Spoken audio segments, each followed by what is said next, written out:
Quand les nouvelles s'affolent, Métropole fait le point. Le point tous les matins, à 8h, simultanément sur Radio et Télémétropole. Le point est une courtoisie de MSC Trading et Digicel.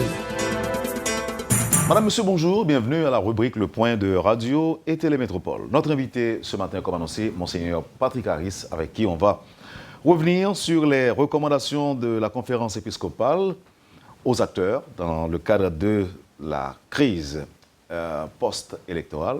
Monseigneur Patrick Harris, bienvenue. Nous sommes contents d'avoir la possibilité de vous parler aujourd'hui. Bonjour Wendell, bonjour aux auditrices, auditeurs de Radio Télémétropole. Un honneur, un plaisir et une joie d'être avec vous. Pourquoi cette note aujourd'hui? Pour bien comprendre cette note, il faudrait entrer dans le contexte général qui part d'abord de 2013. Septembre 2013, il y avait une note pastorale qui disait que la conférence était prête à s'impliquer pour une sortie heureuse dans la situation chaotique que vivait le pays à ce moment-là. Ensuite, nous avions essayé d'entrer en dialogue avec les différents acteurs pendant toute la période d'octobre, novembre et décembre 2013. Et ensuite, nous avons initié le dialogue connu sous le nom de dialogue El Rancho. Après cela, donc, il y eut comme un temps mort où nous faisions des négociations, je dirais, souterraines pour essayer d'aplanir les sentiers entre le Parlement et l'exécutif. Et puis, ensuite, après cela, nous avons pu nous rendre compte qu'il fallait encore aller plus loin. Donc, nous avions pensé maintenant à une question conique d'éducation civique. C'est pour ça que la conférence épiscopale a établi depuis le mois de mai dernier, parce que la décision avait été prise en avril, eh bien, une commission qui s'appelle CEDEC, Conseil épiscopal de dialogue et d'éducation civique, qui travaille justement dans tous les diocèses pour qu'on puisse aider le peuple haïtien, la population haïtienne, les citoyens et les citoyennes à comprendre que le pays, ce n'est pas le pays des autres, c'est leur pays en tant que tel. Et de ce point de vue, pour accompagner le processus électoral, la conférence a sorti une lettre pastorale en juillet dernier où elle s'était adressée directement d'abord aux électeurs, ensuite aux candidats et enfin aux structures responsables des opérations électorales. Donc, et en dernier lieu, nous avions eu normalement une note de rappel pour les élections du 25 octobre et enfin cette note-ci qui vient compléter tout le processus d'accompagnement de la conférence des évêques. Le bilan du suivi de l'accord ou encore du dialogue d'El Rancho, on dira 50%, échec 50%, réussite. Vous posez une question en termes de chiffres et nous, au niveau de l'Église, nous ne ferions jamais ça, mettre un chiffre sur un processus qui est un processus humain. Voyez-vous, c'est des hommes et des femmes qui se sont engagés pour qu'un pays puisse sortir. Quel que soit le résultat chiffrable que vous aurez, ce sera toujours positif d'avoir tenté de faire une bonne chose.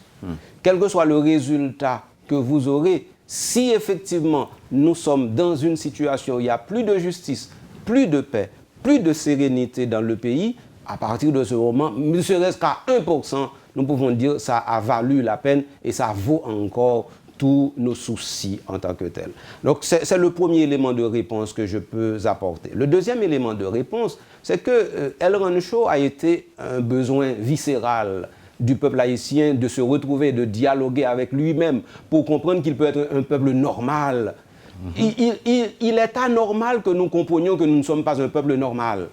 Alors il faut entrer dans une vision et dans une compréhension où les choses puissent se faire naturellement. Pourquoi ce soit toujours de manière violente, de manière, je dirais, difficile que nous approchions la réalité, alors qu'il est tout à fait naturel de vivre. Moi, je ne fais pas d'effort pour respirer. Mon système vit normalement dans toute la globalité de l'environnement. Et pourquoi, politiquement parlant, le peuple haïtien ne peut pas vivre comme ça? C'est vraiment une grande préoccupation pour nous, comme Église, pour la conférence des évêques, que de voir que nous sommes dans un pays où tout ce qui est normal devient anormal. Vous souhaitez un peu plus de transparence dans le processus. Absolument. Donc là, vous vous adressez directement au CEP. Absolument.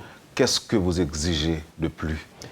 Le terme exigence est peut-être difficile mais qu'est-ce pour que vous nous, demandez? mais nous pouvons avoir des recommandations très fortes que nous adressons au CEP, dans la mesure où nous savons que les membres du CEP sont des citoyens et des citoyennes de ce pays. C'est-à-dire, le pays, c'est aussi leur pays. Donc, ils ne peuvent pas, j'allais dire un mauvais mot, comploter contre le pays. Donc, ça veut dire que l'intérêt de la population est aussi l'intérêt du CEP en tant que tel.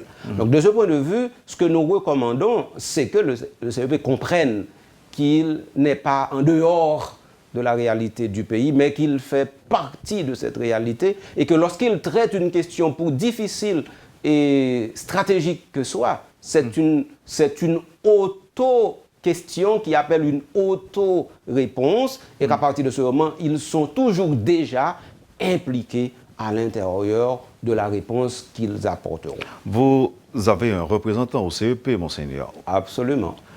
Et en la personne du docteur Ricardo Augustin. Absolument. Vous le parlez souvent? Absolument. Vous avez encore confiance en lui? J'attendais la question avec impatience. Je ne sais pas si elle devait venir trop tôt ou trop tard, mais la chose la plus importante que j'ai déjà dite, c'est que le représentant de l'Église catholique n'est pas le représentant de l'Église catholique. Il est un délégué par la conférence des évêques pour présenter le niveau de respectabilité et de confiance avec les valeurs qui sont propres à la structure ecclésiale et à la conférence des évêques. Ceci précisé, je voudrais ajouter que Dr Ricardo, c'est un chrétien catholique que la conférence des évêques a contacté lorsqu'il lui a été demandé de faire valoir est-ce qu'il y a une possibilité d'entrer dans ce compromis institutionnel qu'on était en train de concocter pour avoir un conseil électoral provisoire. La conférence a répondu et Dr Ricardo a répondu. Et avant que le Dr Ricardo ne soit délégué officiellement par la conférence, eh bien, nous avions eu des rencontres avec lui, nous lui avons parlé, nous lui avons dit nos attentes, nous lui avons dit pourquoi nous l'avons choisi et nous lui avons fait savoir aussi que les valeurs fondamentales sont les valeurs chrétiennes. Ce sont ces valeurs-là que nous nous attendons à voir à ce qu'ils mettent en avant à l'intérieur du Conseil afin qu'ils influencent positivement avec les valeurs chrétiennes, les valeurs catholiques, ce qui va se passer à l'intérieur de ce Conseil. Donc, il nous a dit, mes seigneurs, je vais exactement dans cette direction et je ne vous décevrai pas. Voilà ce que Dr Ricardo nous avait dit. Et aujourd'hui, à votre avis, il a tenu parole? Aujourd'hui, c'est absolument difficile de dire qu'il a tenu parole parce que nous ne pouvons pas directement jauger toute la réalité de l'intérieur pour parler pendant que nous sommes à l'extérieur. Mais est-ce que vous lui demandez des comptes de temps en temps? Vous lui dites qu'est-ce qui se passe, nous ne lui demandons pas des comptes, mais nous le rencontrons pour lui demander de nous donner des informations ou bien de nous expliquer un certain nombre de choses qui sont nébuleuses pour nous et de nous faire comprendre aussi quels sont les enjeux ou bien encore quelles sont les choses qui sont en dessous et qui ne permettent pas que toute la population appréhende ce qui se vit, ce qui se fait.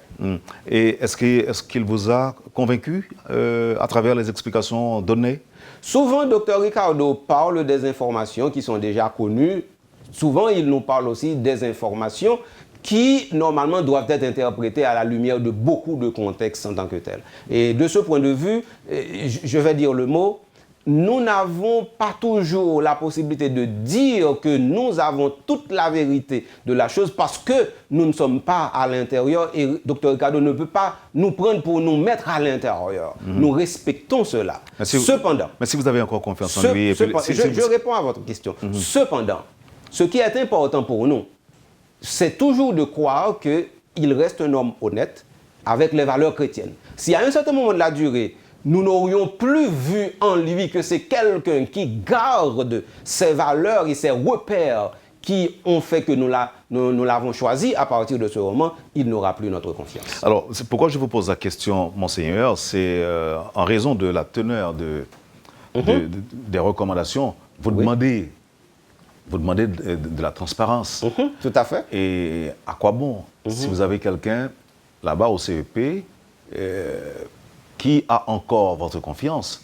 Donc, est-ce que ce n'est pas une demande de trop? D'accord. Alors, cette question, j'en ai déjà répondu partiellement en disant que le délégué que l'Église catholique a envoyé n'est pas un enfant à qui nous demandons des comptes. Un. Deuxièmement, nous savons que le Dr Ricardo est au sein du Conseil comme étant une personne qui agit institutionnellement. En troisième lieu, il agit non pas pour la conférence, mais il agit pour le pays. Et toutes les fois qu'il agit comme ça, il agit et travaille pour nous, parce que nous sommes à l'intérieur du pays. Ceci précisé, vous comprenez avec moi, et vous l'admettrez, Wendell, qu'une fois que Dr Ricardo continue d'être une lumière à l'intérieur de la structure, il va toujours avoir notre confiance. Sauf que il s'agit d'un conseil de 9 membres. Et normalement, une opinion sur 9 peut ne pas toujours être la seule et unique opinion. Ceci dit, nous ne savons pas non plus à quel niveau, je dirais, l'influence du docteur Ricardo plane sur les autres membres en tant que tels. Nous ne pouvons pas savoir ce genre de choses qui sont très internes. Et en dernier lieu, en regardant la réalité elle-même, nous savons que le Conseil agit de manière collégiale et que, par exemple, lorsque Dr Ricardo assume une position, c'est une position qui reflète effectivement ce que le Conseil, en tant que tel, fait, veut ou bien encore propose. Alors, pourquoi je vous pose la question, Monseigneur, c'est parce que je sais qu'aujourd'hui, il y a des secteurs qui réfléchissent à l'idée d'une approche institutionnelle. Plutôt que de rester, de clamer sur tous les toits, de crier sur tous les toits qu'il y a fraude, qu'il y a opacité au niveau du CEP. Pourquoi est-ce que les institutions qui ont désigné des représentants ou encore des délégués, pour vous répéter, pourquoi est-ce que ces institutions n'invitent pas leurs représentants à apporter quelques explications sur le fonctionnement du Conseil électoral? Je ne sais pas pour les autres institutions, mais nous autres, nous l'avons toujours fait. Et comme nous l'avons toujours fait, nous avons toujours eu un certain nombre de réponses. Mais ces réponses que nous avons, nous devons aussi les confronter avec la réalité, avec ce qui se dit, ce qui se fait, et aussi avec la conjoncture politique explosive que nous avons maintenant. À supposer que tous ces secteurs, toutes ces institutions qui avaient jugé bon de désigner des représentants au sein du Conseil électoral, est-ce qu'à votre avis, c'est possible pour que ces institutions renouvellent toute leur confiance en leurs représentants? Moi, je pense que ces institutions ne se sont jamais rencontrées pour dire ensemble que nous avons bâti ensemble un CEP. Est-ce qu'il ne faudrait pas que nous ayons un regard, un suivi sur ça? Non, ça n'a jamais été fait. Est-ce que l'approche est mauvaise? Je pense que c'est quelque chose qui aurait pu nous permettre d'évaluer avec le maximum de technicité, mais le maximum de présence d'esprit aussi, ce qui est en train de se faire actuellement. Vous pensez que cela pourrait suffire pour convaincre la classe politique?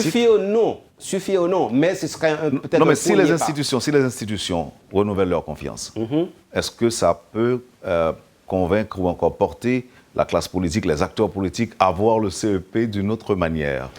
Si les secteurs qui ont délégué renouvellent leur confiance, ça veut dire qu'ils sont confortables en tant que tels.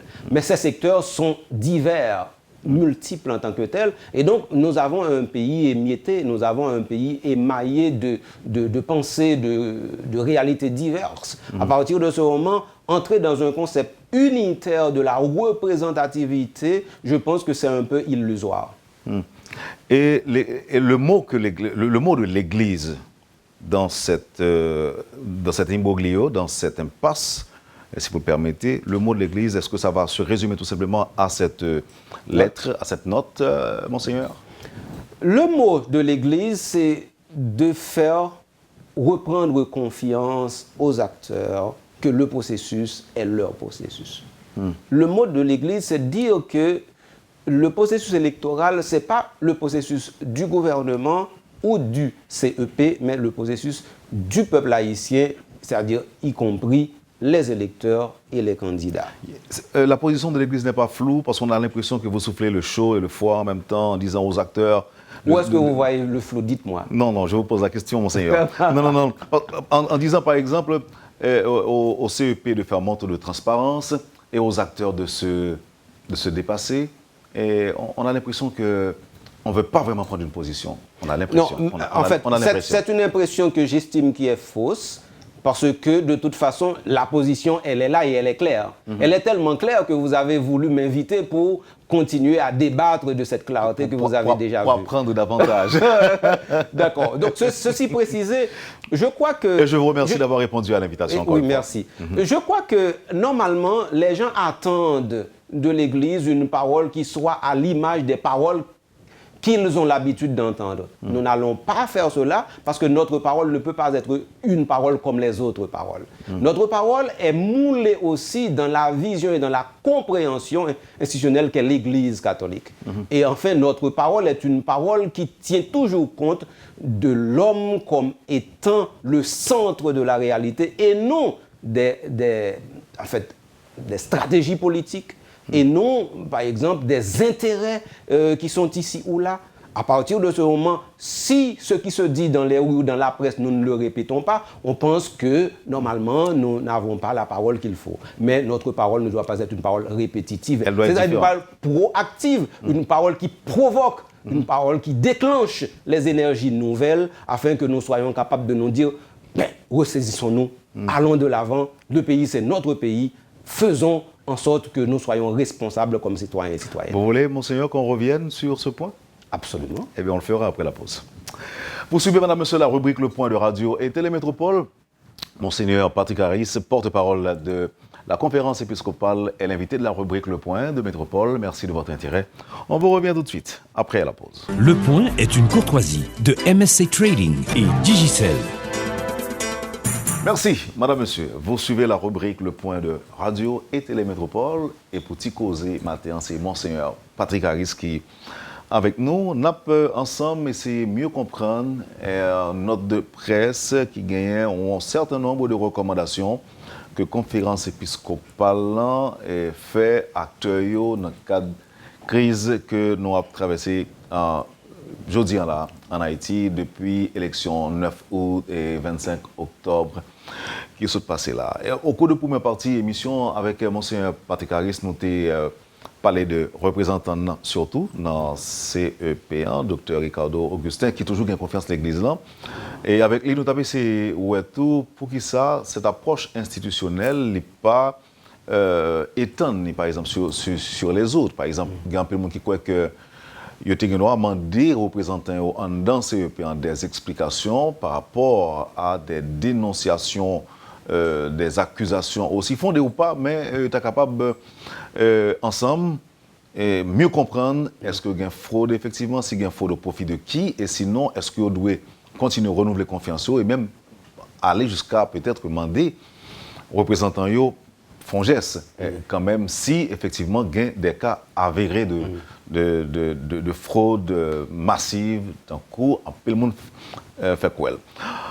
Monseigneur Patrick Harris, vous parlez de conseil électoral là, que notre aimé est transparent, que l'appareil est plus clair, que tout le monde a mieux comprendre ce qui a passé. Maintenant, comment adresser autour, en fait, conférence épiscopale adresser donc ses porte-parole aux acteurs qui ont dû faire montre de dépassement, par exemple. Là, nous l'Église parlait de dépassement. À qui ça veut faire allusion? Merci un pile pour question ça, parce que le mot dépassement, c'est un mot qui est trop technique pour que chaque monde soit capable de trouver à l'aise avec. Mais le mot dépassement, nous avons dans l'histoire, nous n'avons pas de mot, mais nous avons une réalité dans l'histoire. Par exemple, nous avons fait Ravina Couleuvre, ou bien encore nous fait Kratapiro, ou bien encore nous fait 1803 bataille de Vertières, c'est dépassement nous avons fait. Ça veut dire nous te comprendre que ça qui est immédiat, ça qui pour moi kounyan là, il est capable plus belle s'il partage avec nous toutes. Mais ça qui arrive en Haïti la plupart du temps, nous avons des intérêts immédiats qui sont intérêts par nous et nous pensons toujours en contradiction avec l'intérêt collectivité. Toutes les fois que nous ne pas mettre tête nous ensemble pour nous croire que l'idée ça sont une idée qui est mauvaise, faut nous rejeter, nous pas avancer. Et c'est ça qui fait que normalement nous toujours ouais contradiction côté par contradiction. Alors dépassement veut dire que normalement nous alléger nous pour nous dire tête nous que jodi a pays Haïti, c'est pays nous, et c'est chaque monde qui a dans le pays pour le rester, pays a vient plus qu'à et donc qui vit plus belle. Si je dis à la game, chaque monde dans le pays qui pas jeter fatra dans l'aria et puis qui ramasse, toute l'aria vient belle et puis tout le monde vit plus à l'aise. Ce type de bagage ça nous pas comprendre. Un monde qui jette fatra dans l'aria, il connaît c'est Kaili rend propre. Mais il ne pas rendre compte que lui fait Kaili vin plus sale parce que devant la Kaili kounya là, yo a gardé le mal lui-même parce que gen fatra, gen monde qui perd entrer la Kaili parce que yo ouais depuis devant si c'est comme ça lié, on n'en doit plus mal. Mais il pas comprendre bagay yo comme ça. Donc ceci dit que là n'a parlé de dépassement, nous voulons dire que pays a toujours produit des monde qui héroïques dans quelques situations. Et si par exemple pays a des monde qui a la tête li, faut monde ça yo capable gagner valeur héroïque ça yo qui prouve population que yo ka continuer faire yo confiance. Et donc si qu'on y a des responsables qui irresponsable, nous capables de dire moun sa yo pas comprendre rien dans dynamique de confiance, yo mettez sous podo yo pour yo dire aidez-nous à aller de l'avant. Sinon, nous allons arriver tout simplement dans l'anarchie. Nous devons, si vous avez bien comprendre, monseigneur, c'est demander moun yo, acteurs sans distinction et sans exception, que vous devez mettre le pays en avant tête yo.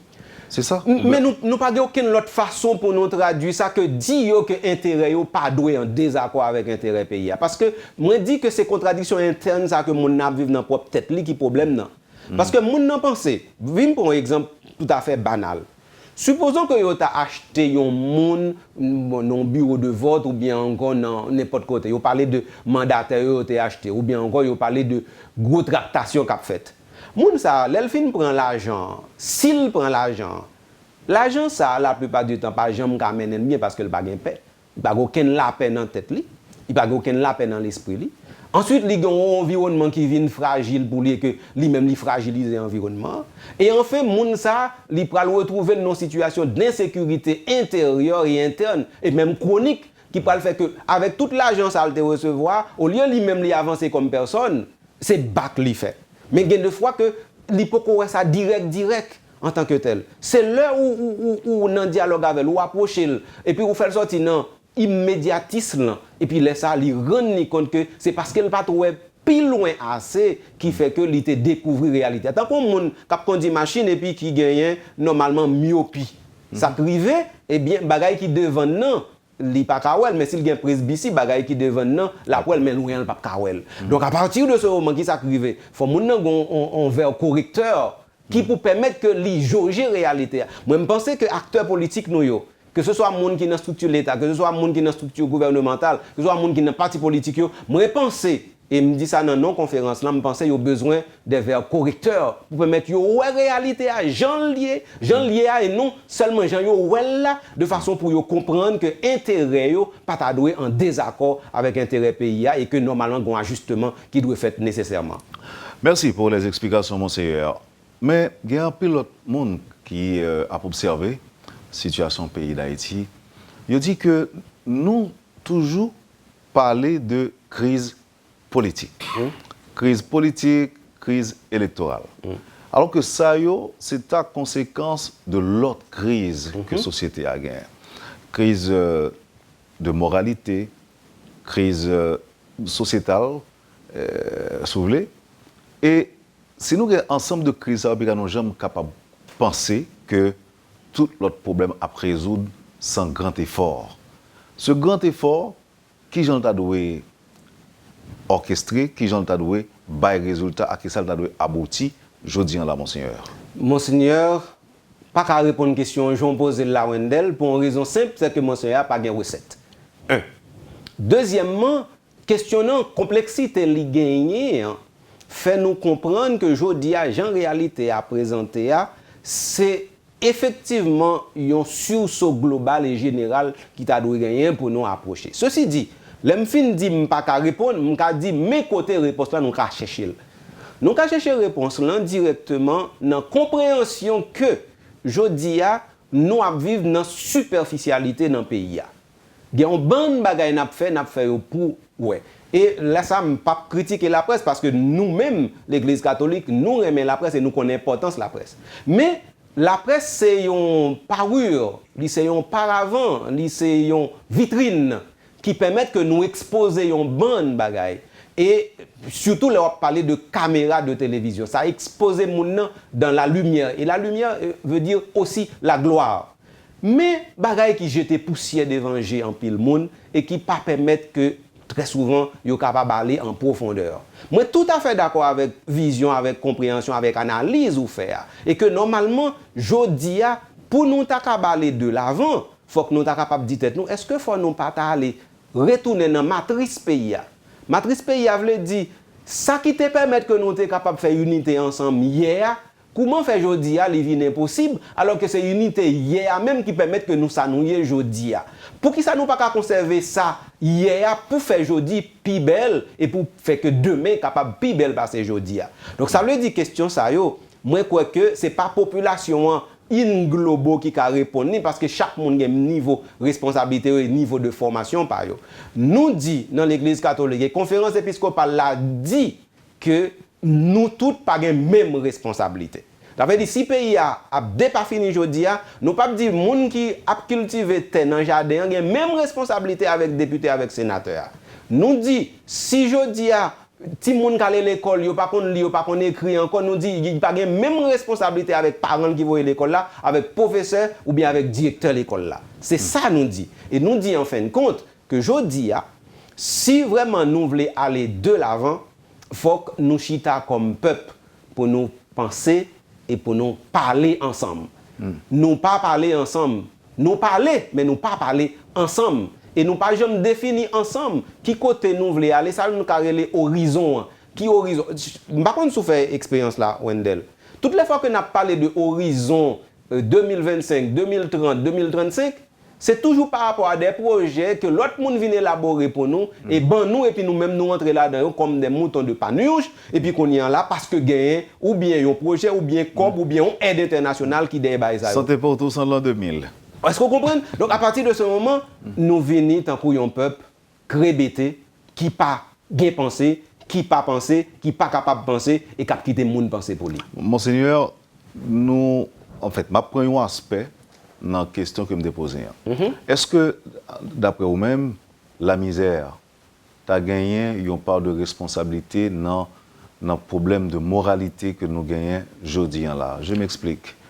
Lorsque des candidats décident à demander des électeurs pour vendre une voiture pour 1000 gourdes, et des citoyens, effectivement, disent qu'ils parlent pour vendre vote là pour 1000 gourdes.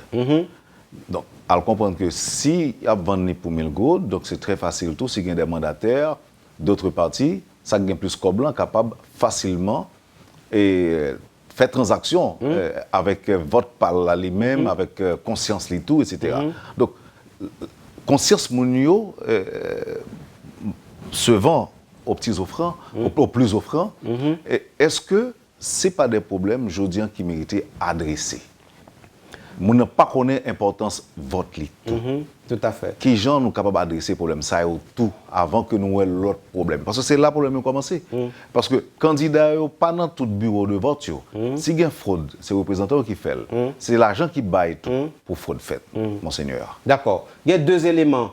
Deuxième élément, c'est ces decks-là, capable de parler sur lui. Mais avant de nous arriver sur ces decks-là, nous avons vraiment réagi sur la question misère où tu as parlé.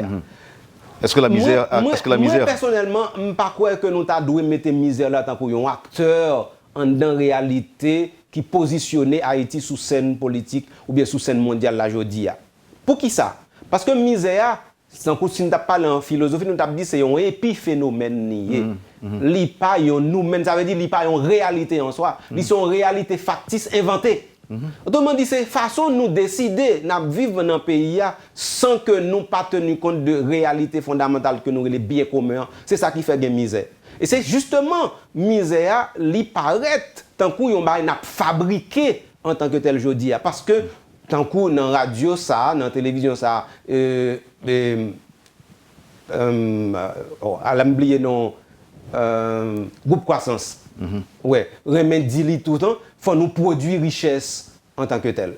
Donc ça veut dire que les nous garder réalité misère classe qui a dirigé, ou bien moun qui en dans structure de gouvernement ou de pouvoir, yo participé dans au lieu de créer richesse, yo créer misère.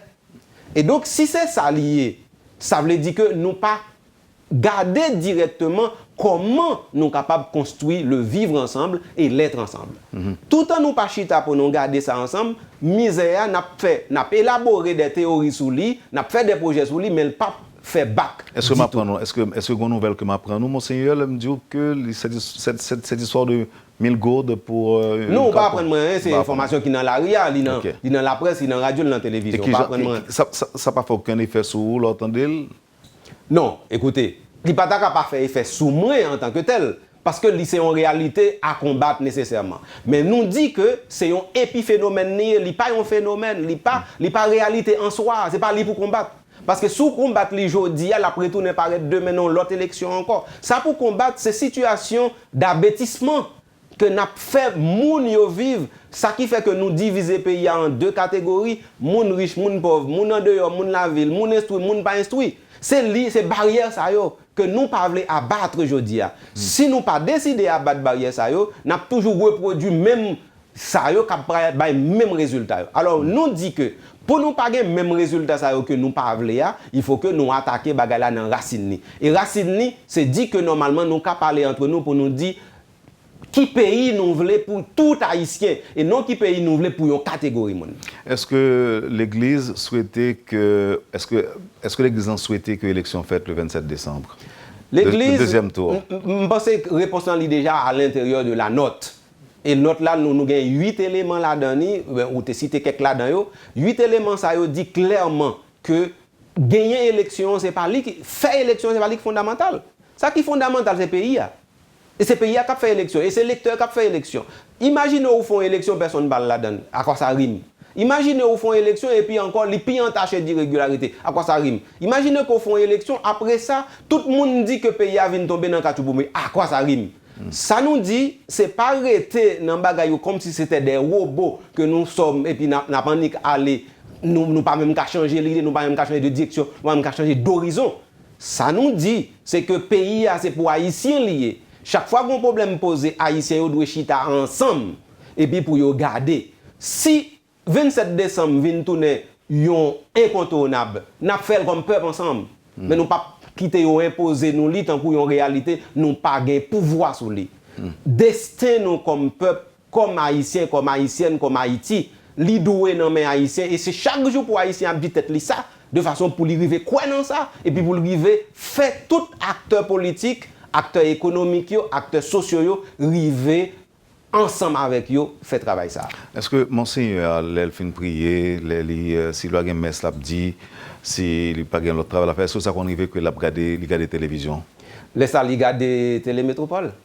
OK, si il regarde Télémétropole, c'est que toute image là où il voit il voit en pile dans l'image la rue, il pas seulement Télémétropole, il voit l'autre télé autour. Oui. Mais comme il est dans Télémétropole, il va Télémétropole priorité. Merci, monseigneur. Image d'individus arrêtés avec manchette sur eux, ça dit en tant que porte-parole. Inacceptable dans tous les cas. Pas aucune considération à faire pour justifier ou bien encore pour essayer de justifier la violence. L'Église catholique lit absolument clair là-dessus.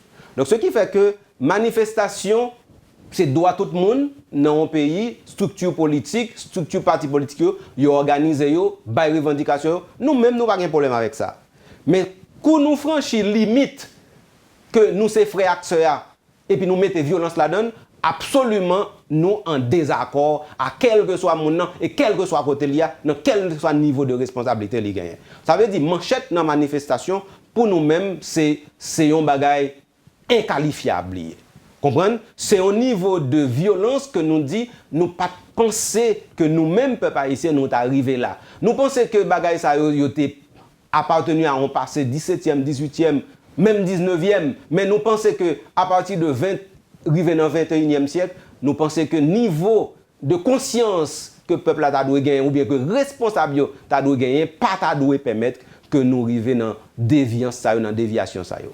Monseigneur, dernier point que je vais aborder avec vous dans l'émission, c'est, puisqu'on parlait de déviance, c'est la question des enfants, des jeunes enfants qui fument drogue synthétique. Et je dis c'est gasoline mélangée avec taureau. Et ensuite, avec Maggi là-dedans. Ou bien Florida mélangée avec Maggi. Ensuite, Florida, Maggi, et encore Taureau ou bien Benedicta. Et d'après quelques responsables, bon, enfin, nous apprendre tout, il y a des côtés, arrêter Timoun qui fait ça, Timoun l'école de 12 à 20 ans, des jeunes filles ou des jeunes garçons. Et il y a un ministre que je recevoir là, d'après son sondage que Conald fait, il dit qu'il y a pile l'école que Timoun a fait pratique ça, a donné à ces pratiques. Et lorsque Timoun a fait une bouée gasoline avec Taureau, Maggi, il a fait n'importe quoi. Est-ce que ça encore va porter nous à questionner nous sur la responsabilité des élites, des parents et même responsables dans l'État et même l'Église là tout? Nous allons commencer par le dernier élément. Nous-mêmes, nous concernés par tout ça qu'a fait dans la société et nous croyons que nous avons une responsabilité par nous là-dedans. C'est ça que fait l'Église catholique toujours gagner une place spéciale liée accordée à l'éducation. C'est ça que fait nous toujours gagner plusieurs écoles, nous gagnons plusieurs structures, l'école dans tout niveau, que ce soit dans le niveau universitaire, secondaire, fondamental. Mais l'Église pas qu'à prendre place l'État et l'Église pas jamais arriver à remplacer l'État. Donc nous sommes capables de faire un petit calme, mais tout reste là, force société ensemble avec l'État porter en tant que tel. Qu'est-ce qui arrive dans le constat où ça t'expliquer là, Wendell? Il arrive que nous gagnons une génération qui prend naissance dans le pays après 86. Génération ça, nous sommes capables de même une génération spontanée. Et qui fait que normalement, tout repère nous avons gagné avant 86, nous perdons, nous voyons jeter. Et l'école lui-même, pas de jamais prendre responsabilité pour mettre en place une nouvelle génération de personnes pour qui dit que il ne s'agit pas uniquement de détruire, il faut aussi construire parce qu'il est facile de détruire. Maintenant, quelles sont les ressources que nous avons à notre disposition pour construire? L'école pas de fait travailler ça. Et jodi a nous résultat. Parce que ti moun sa yo qui fait en 80 et en 90, c'est yo tout qui est petit et c'est petit yo la plupart du temps qui fait sorte dia là. Donc ça veut dire nous une société totalement désaxée, une société totalement sans repère et à partir de ce moment, problème dans li vinn tellement micmac nan men nous pas contre côté pour nous manyen. Ça nous même dans l'église catholique nous comprendre. Nous comprenons que il y a deux aspects nous devons toucher. Premier aspect, c'est faire ça nous pour nous faire et faire qu'on y avec beaucoup plus de détermination, chercher plus de moyens encore pour nous élargir influence nous dans le domaine de l'éducation. Mais deuxième responsabilité nous gagnons tout, c'est faire responsable qu'on est que normalement un pays pas jamais construit sur l'anarchie, sur la non-formation, sur la non-éducation ou encore sur la cosmétique en tant que tel. Donc, laisse ça nous-mêmes, n'a dit à tort et à crier, à temps et à contre-temps que normalement, jodi a, si pays d'Haïti doué un pays normal, faut que nous prenions en considération Timoun avec jeunes. Tout en nous pas fait, nous pas on pas n'a fait en tant que tel. Nous sommes j'ai recevoir cardinal là, désir que ça me donne l'impression que haïtien ont pas peur, bon Dieu encore. Il te répond pour dire que haïtien pas peur bon Dieu, mais gain pour la crainte de Dieu. Mais t'as semblé aujourd'hui mon Seigneur ni on ni l'autre parce que mon entrer dans l'église fait n'importe quoi aussi. Et ça aussi. Donc c'est que ni la crainte ni la peur pas exister la caille des haïtiens. Ou bien dit des haïtiens. Ça qui arrive. Pas généraliser le oui, mais ça qui arrive exactement, c'est ça me saute là. Les bonnes générations de moun, de petits moun qui fait petit moun dans un pays. Ça veut dire pas moun qui fait petit là, il pas même temps pour lui apprendre qu'est-ce qu'être humain. Pas besoin de pour le former un autre être humain. Et donc à partir de ce moment, il n'y a pas de repère, il n'y a pas de valeur, il n'y a pas de valeur sacrée en tant que telle. Ça veut dire valeur sacrée pas nécessairement des valeurs chrétiennes, mais valeur sacrée veut dire que moi-même ensemble avec vous nous sommes capables de vivre ensemble, mais respecter ou respecter. C'est le premier élément ça, qui n'a pas existé encore, qui fait qu'on y en là, même propre la caille, il pas respecté. Ça veut dire, il pas qu'on a qui elle sorti, à qui elle rentre, il pas de compte pour une personne, il pas pour le dire parent li absent, il pas pour le bail parent compte s'il vient à tel bagage. L'on rentre dans un système de représentation de réalité ça, ou pas besoin d'attendre l'autre résultat que ça a passé dans la rue. Donc maintenant, le problème qui posé, c'est que c'est réagir, n'a pas réagi. Malheureusement. Alors que ça nous a dû faire, c'est agir, nous a dû agir. Donc, ça, l'Église catholique même a essayé de proposer, c'est aller directement au plus en amont, c'est-à-dire vers l'action, pour nous capables d'éviter qu'il y ait des réactions qui sont catastrophiques et désastreuses. Qu'est-ce que vous pensez du groupe des 8? Je pense que le groupe des 8, c'est un effort à double tranchant. Premier tranchant, c'est que normalement, chaque fois que nous gagnons pour nous mettre tête nous ensemble, pour nous lutter contre, nous prêts. Et chaque fois pour nous mettre tête nous ensemble, pour nous gagner moins facilité. Jules Célestin, ça vous pensez? Un candidat à la présidence. Jovenel Moïse. Yunto. Merci infiniment, monseigneur. C'est un plaisir. C'est un honneur et un joie pour moi pour être ensemble avec vous. J'espère que la prochaine fois, vous êtes toujours disponible pour Métropole pour partager avec nous. Absolument. La lumière divine. La lumière de la vérité. De la vérité. Merci encore une fois, monseigneur. Ouais. Vous avez suivi, madame, monsieur, la rubrique Le Point de Radio et Télémétropole. Notre invité aujourd'hui, le porte-parole de la conférence épiscopale, monseigneur Patrick Harris. Merci de nous avoir acceptés chez vous. Passez une bonne journée avec Métropole et à demain. Merci, monseigneur. Quand les nouvelles s'affolent, Métropole fait le point. Le point tous les matins à 8h, simultanément sur Radio et Télémétropole. Le point est une courtoisie de MSC Trading et Digicel.